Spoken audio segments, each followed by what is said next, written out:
2023 as the West stepped up the supply of heavier weapons and advanced missile systems.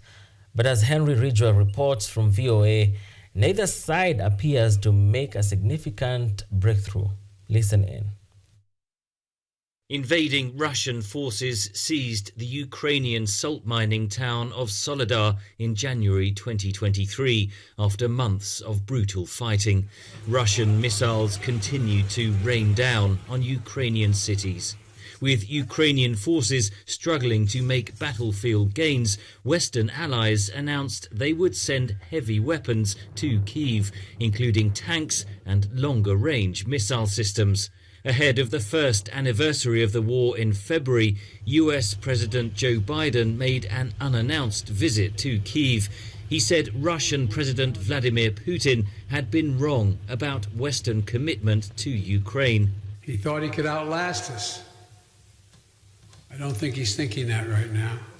Evidence suggests that Russia destroyed the Novakakhovka Dam in May, flooding vast areas of southeast Ukraine to stall any Ukrainian counter-offensive and creating an environmental disaster.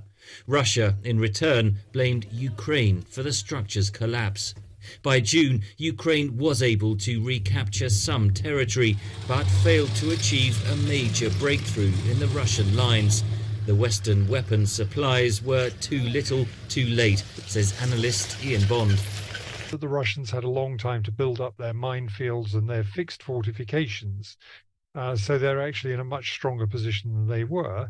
And we've been asking the Ukrainians to launch their counteroffensive when they have very little air capability. Mercenaries from Russia's private Wagner army staged a mutiny in June. Putin negotiated an end to the rebellion. Wagner's chief, Yevgeny Prigozhin, was killed in a plane crash a few weeks later. By November, Ukraine's commander-in-chief said the war had reached a stalemate, though Ukraine's President Volodymyr Zelensky disagreed with his assessment. Zelensky did achieve a diplomatic breakthrough as the European Union in December agreed to start formal accession talks.